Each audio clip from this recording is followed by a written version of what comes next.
should play, and it's come right the way down, and it's just, it has opened my eyes. So when we talk about staff, they play such a huge part, because as he'll be analysing teams and saying, where are the weaknesses, how can we get at them, and again, he's got the work right. They have got the work right. You know, I'm sure there'll be the staff that's saying, perhaps we should look at this, Pat, and they'll have that dialogue, and they'll go back and forward, and then Pat will go, right, I've got the master plan, and here's the blueprint. And I can't speak highly enough, because I've been so impressed with what I've learned at the club, and made me realise it's been humbling it showed me that there's so much I need to learn about the game. But wow, these staff are so important in what they play in terms of passing that knowledge and information to the players in the same way that Pat would want, and how they should go about the game. At the moment, Pep Guardiola is just being held in the tunnel. In a minute, he's going to get his own individual reception. And he's just getting his final instructions from one of the club staff, Jez Maxton, who's just said to him, right, are you ready to take your own bow, Pep, because it's about to come. And here comes Pep Guardiola to his own individual ovation. A stunning performance from his team, and three big decisions made at the right time. He brought on Zinchenko, he brought on Ilkay Gundogan, he brought on Raheem Sterling, and all three played an enormous part in the ultimate outcome. And he quite rightly gets his own standing ovation. It's interesting that Pep Guardiola brought on Zinchenko, he had an assist. He brought on Sterling, he had an assist. He brought on Gundogan, he scored 2 goals. I think you can say he knows what he's doing. I think he knows what he's doing. The man's a genius, and again, how he sees the game, and again, he's going to Zinchenko on and play totally different to how you normally see him play. He's actually more offensive, going on that left-hand side, asking questions. Gundogan he brings on, you know, Sterling. He brings Sterling on, and we'll normally see him on the left side cutting in, but he says no, go on the right-hand side, go down, get to that byline. This is where we can affect the game. Pep Guardiola, I bow to you, sir. I bow to you. Well, these players are now coming on, and they're exchanging pleasantries with those staff who form their own mini guard of honour, and one by one they're just getting a hug and a high five and a slap on each other's backs, because they spend so much time in the trenches together, don't they? Yes, they do. And you know, this man here, Kevin De Bruyne, I had the privilege of him being around coaching, because he's doing a bit of his coaching badges, but it was an interesting thing in one of the little games he gave. One team was being defeated over four goals, and he says, it should hurt you. You should want to win. And throughout the sessions, some things I picked up, but I picked up so much. He's a winner. And I said during a point in the game, you're going to find leaders that will come up and ask questions. And he was one of those that when we were 2-0 down, he was driving forward, making runs forward. Even when I looked as though the game would probably be unders, he was one of those that was driving forward. Good one, another one that stepped up.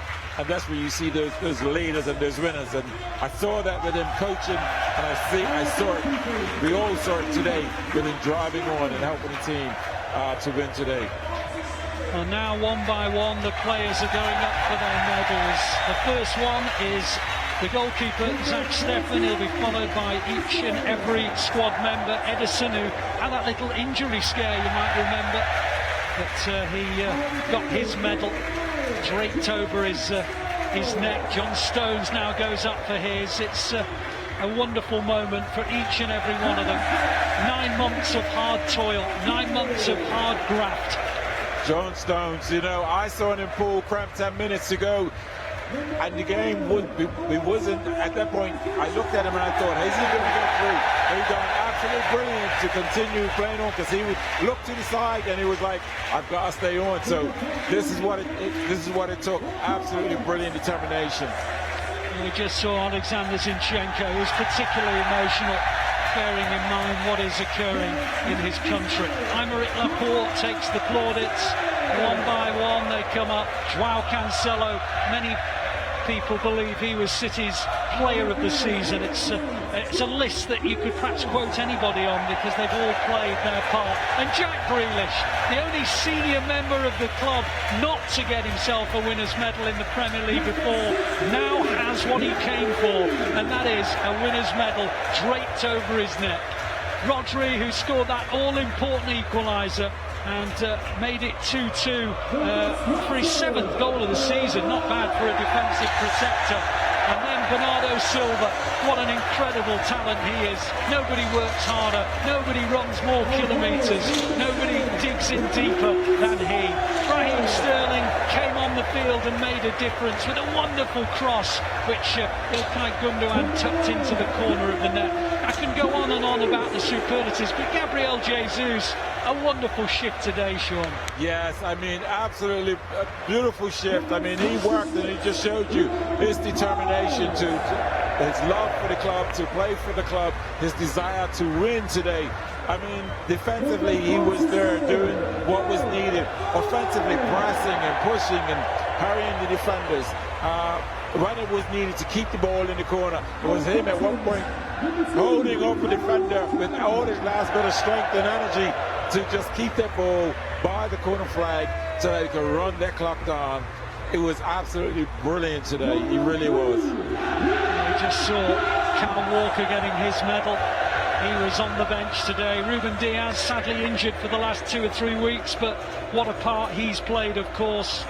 And eventually we'll get to Fernandinho, but not before Ilkay Gundogan, the man of the moment. He came on the pitch and scored 2 goals in 5 minutes with those, well, unseen runs that nobody seems to pick up, and just as well for the Blues that was the case today. How fitting that Kevin De Bruyne played the final assist of this Champions victory. The ball into the far post that Gundogan tucked over the line. What a wonderful moment for him. And now the captain, in his last ever game as a Blue, Fernandinho, game number 383, 9 incredible years at the club. He says farewell to City today, but what a way to do so. He gets his final winner's medal as a Blue, gets hold of the trophy, puts it in his 2 palms, comes to the middle of the joyous City players and raises it aloft. They are the champions of England for 21-22, the 4th time in 5 years. Pep Guardiola's team, quite remarkable. The most number of wins, the most number of goals. No team have conceded fewer, and in the end they got the most number of points with 93 to pick Liverpool by a point.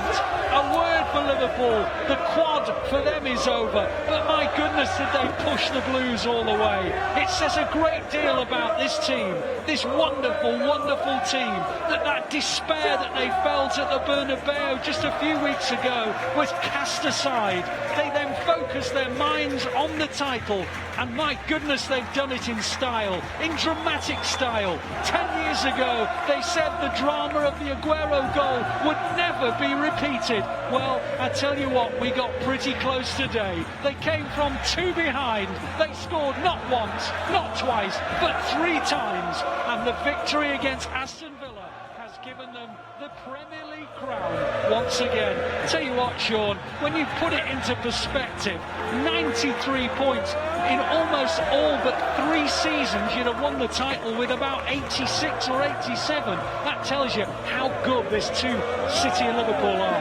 How good the mentality of this squad of players, the consistency. The question I have for Pep Guardiola, who keeps him going? Because yes, he keeps the players going and he drives the players to say, we gotta go again, we go again, and we churn out another win. But who keeps Pep Guardiola going? Because I have to say, and I have to admit, the standards that we keep as a club, as a team, are unbelievable. The consistency. This game here, again, unbelievable standards that we rose to when we required. Unbelievable. I can't speak highly enough of the staff, the group of players. Just unbelievable. They really are. Well, as the scenes continue in front of us, as the champagne corks are popping, as the players are just parading around the Etihad Stadium pitch, it's worth remembering that it all began with a defeat at Spurs, away from home. The players have barely had any time to prepare for that one. They lost by 1-0, but my word, what a response. They've just won game after game. They've been entertaining, and they've done it all without a genuine out-and-out centre forward. And believe you me, they've put that right, because we'll have Haaland here next season. That's a mouth-watering prospect. But even without a central striker, my goodness, they've done it. And how they've done it in the most dramatic circumstances of all. City 3-2 winners against Aston Villa for the 4th time in 5 years. They are the champions of England. Well, let's go back to Els and hear what the guys think of it. Wow.